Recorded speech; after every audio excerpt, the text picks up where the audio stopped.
Each story you hear on Planet Money starts with a question. What happens if we refund tariffs? Why are groceries so expensive?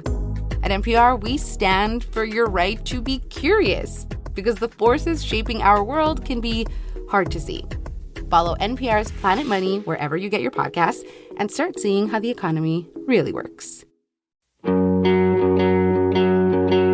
The massive expansion of data centers all over the country has a lot of people on edge, and that's leading more and more places to ban them.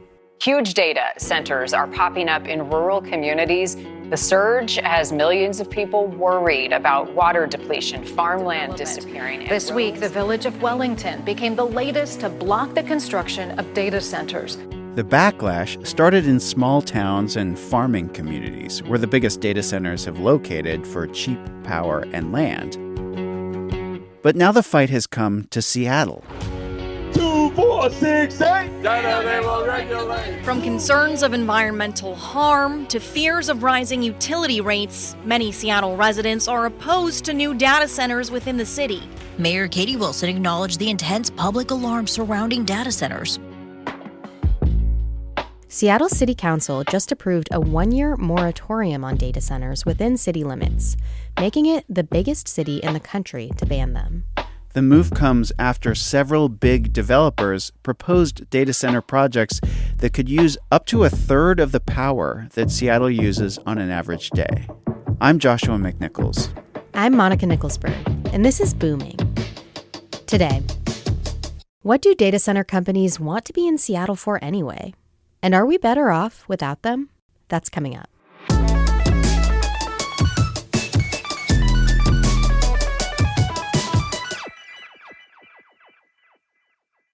Siri, Google how to sink a super yacht. No AI!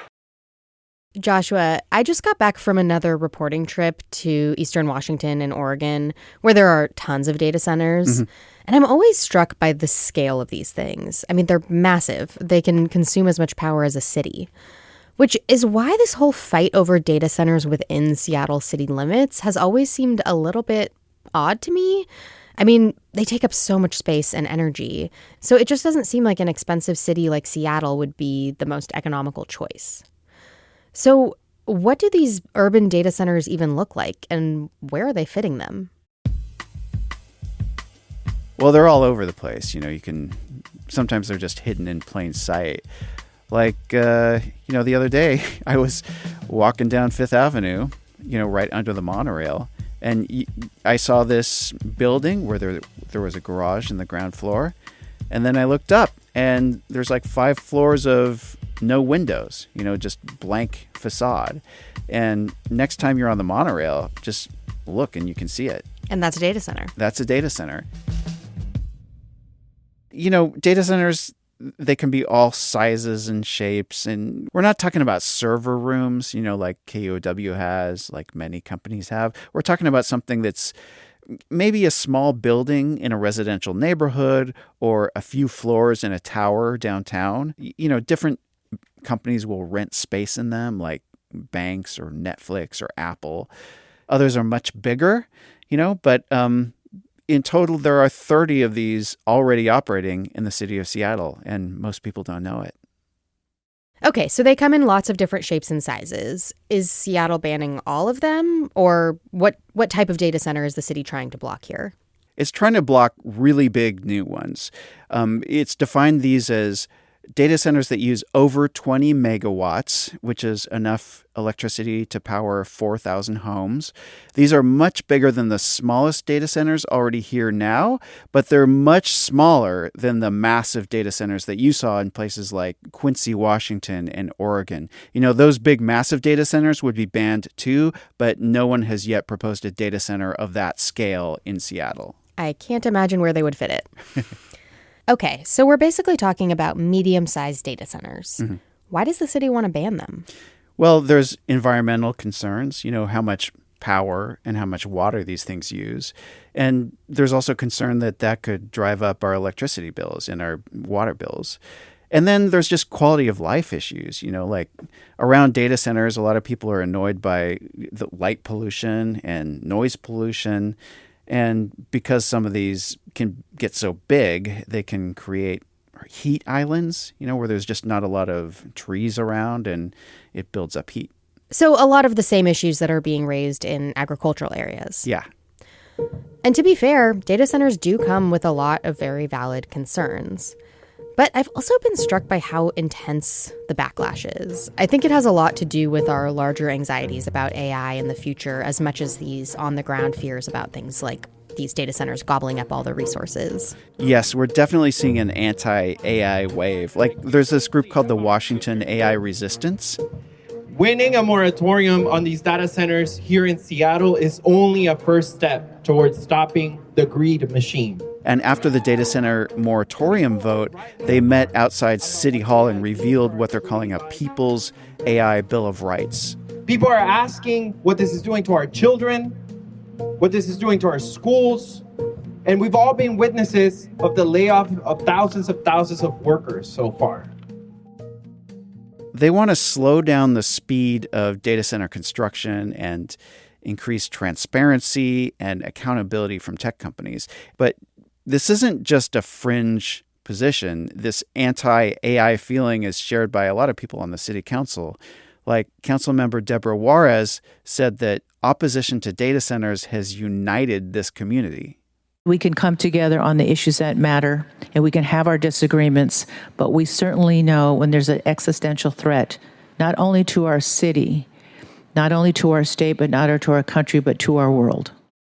And we should acknowledge that there's a history here. Yeah. The Seattle City Council has pushed back on the tech industry before. I think there's a feeling for a lot of people in Seattle, including some in city government, that tech has kind of taken over the city and turned it into something that they don't recognize. Yeah. Definitely true. So how about the other side of this? Why do tech companies say they need data centers in the city? Well, having data centers physically close to where people work reduces the length of fiber optic cables needed to connect the servers to the people who use them. And that reduces the time it takes for information to travel between them. Like, have you ever been watching a movie online and it has to buffer for a long time? Yeah, for sure. It reminds me of watching movies on my laptop in my college dorm. Yes, absolutely. Well, that's known as latency. Okay. That's a technical term for lag time, basically. Like latency is really important, for example, for stock traders in New York. Why? Well, because fractions of a second can mean millions of dollars in profits or losses when they're sort of automatically trading stocks at certain prices. So there are big data centers in New York City, I would imagine. Definitely. And they want to be really close to Wall Street. Seattle doesn't have as many stock traders, but lag has consequences for companies here, too. Like Amazon doesn't want lag time when you're trying to purchase something. Video game companies don't want lag time when you're trying to battle other players from around the world. And now more and more companies are using AI, and that just increases the volume of information that's going back and forth over the internet. Interesting. So where in Seattle are new data centers being planned? Well, in some cases, right downtown. Like, I'll give you two examples of ones that are under consideration. The first is right near the old Macy's at 3rd and Virginia. It would replace a parking garage that's there now. This location is as close to zero latency as you can get in Seattle. There's more fiber optic cable buried underground in that neighborhood than almost anywhere else in the West Coast. Like, if you took an X-ray of the street, you'd see kind of an octopus of cables that all lead to one office tower, the Westin building. I'm imagining like a mycelium network of red and blue cables. Yeah, that's probably a good way to visualize it too. And the Westin building is literally right across the street from Amazon's headquarters in South Lake Union. Well, it makes sense it would be there. It's kind of amazing. Almost 100% of the internet traffic in the region passes through one room in the Westin building. And the closer your company's servers are to that room, the faster you can retrieve data over the internet, which is why South Lake Union is one of the most important neighborhoods for data center developers. It's not about training AI models there. It's about proximity to all that underground cable, which is like the nerve center or the spinal cord of the internet in Seattle. And so this new data center that I'm talking about by a very big data center company called Digital Realty is very, very, very close to that nerve center, just 2 blocks away. And when it's built, you probably won't notice that it's a data center because it'll have shops on the ground floor and a floor of offices above that. But if you look up, you'll see several floors with no windows where the servers will be, kind of like that one near the monorail. So will this project get built now that there's a moratorium in place? Probably, because they got their drawings submitted before the rule change. There are still some logistics to work out, and that requires collaboration with the city and with the utilities, but stopping it now would probably introduce the city to legal risks. Okay, so that's one example, this very urban data center right in the heart of downtown because that's where all the fiber optic cables are. Mm-hmm. What's the other example you mentioned? Well, my other example is part of a cluster of data centers being planned for Seattle's industrial areas south of downtown. SoDo. Yeah, SoDo. Right now, the area where these would go is full of warehouses and highways and, flooring suppliers, produce wholesalers. There's an electrical substation nearby and the biggest cement plant in Washington state. The data centers planned for that area are the ones that set off alarm bells at the city, and they're much larger than the one proposed for right downtown.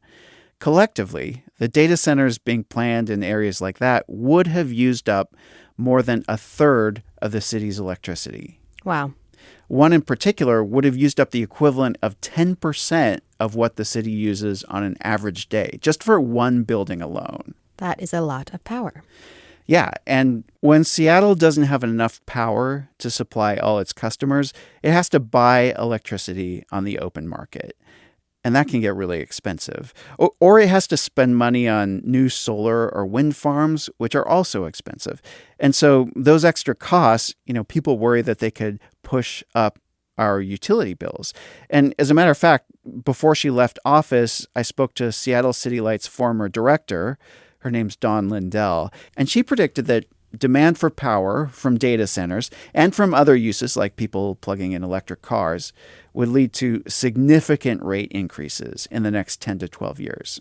I'm curious if she has any data on that, just because I know from my own reporting, it's really hard to pin down what the big picture impact of all this is going to be. Certainly, we've seen in some places rate increases, but the experts I've talked to have said, there are thousands of different utilities across the country, all with different dynamics that go into how they make rates. And so it can be kind of hard to get a satisfying answer of how much are these things really going to change life for everyday people. Yeah. A lot of people want an exact number there, and we just don't know. Even though we don't know exactly how rates will be affected, this is a big area of concern for folks. So how much community support did this moratorium get in your reporting? Well, the public reaction was massive. 13,000 people sent messages to the city council asking for these data centers to be stopped. Wow. That's according to a grassroots organization called 350 Seattle. And the people won. Most of these proposed projects were stopped by the moratorium. But one of these SoDo data centers will probably get built because, like the other one, it submitted its drawings in time before the moratorium was adopted. You can see what it'll look like on a drawing set that was on file with the city. Just picture like a 9-story brutalist apartment building with no windows, towering over the cloverleaf where cars exit the West Seattle Bridge to get on Highway 99. I can picture it. Yeah, this one, Seattle City Light says could use enough electricity to power up to 11,000 homes. And again, this is nowhere near the big data centers that you've been visiting in Oregon and Quincy, where companies are training AI models, but it's still huge. Okay, so you've described these two different kinds of data centers, one that's more about being right in the middle of downtown for connectivity, and the other that's bigger in scale and planned in Seattle's industrial areas. It seems like the moratorium is potentially going to block both kinds of data centers. Mm-hmm. So I'm curious if anybody feels like this is maybe a bit too broad. Yeah, John Scholes, he's the head of the Downtown Seattle Association, and he told me that he thought a moratorium was a blunt policy instrument that could create unintended consequences, like, maybe Seattle wouldn't be able to attract investments anymore, or maybe existing companies couldn't expand their data centers when they have changing needs. But it seems like if we do allow data centers to go wherever they want to, there could be an opportunity cost there, right? I mean, they could go in a building that could otherwise be housing downtown, or in the industrial areas even, they could displace, I don't know, small local manufacturers who make more jobs than a data center does. Yeah, those industrial jobs could get like pushed down to Kent or something. But, in downtown, you mentioned housing. There are a lot of vacant floors in office buildings downtown right now. So, maybe that would be a place where you could fill those with data centers. But the problem is you can also convert offices to housing, and you can't do it if you put a data center there.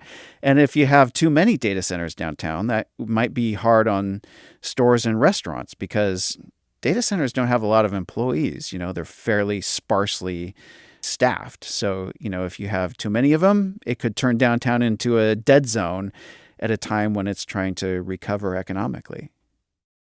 Okay, so the city council has passed this moratorium to hammer out some of these questions.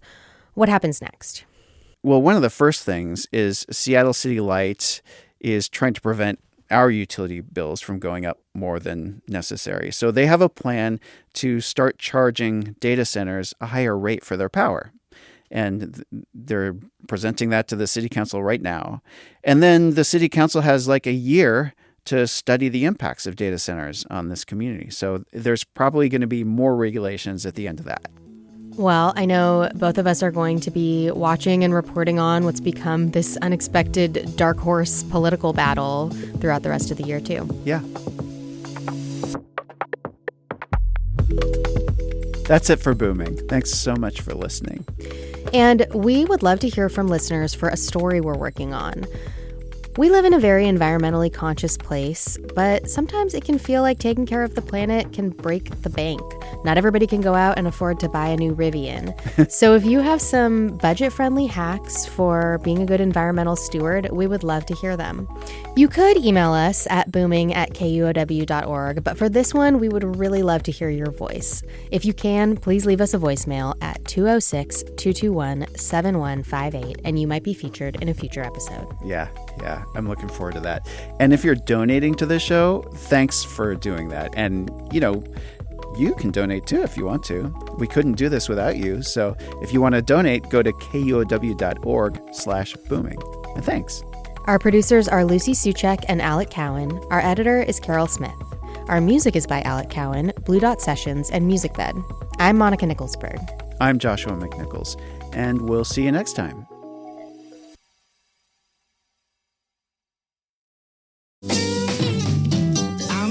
Bill. Yes, I'm only a bill. We all remember this song. It made it all seem so simple, and turns out it's not. Who writes, influences, and kills bills? It gets messy. I'm Scott Greenstone. And I'm Libby Denkman. On Sound Politics, we tell that story, the inside track on how policy gets made in this Washington and the other one, and how it impacts you. Listen now on the KUOW app or wherever you get your podcasts.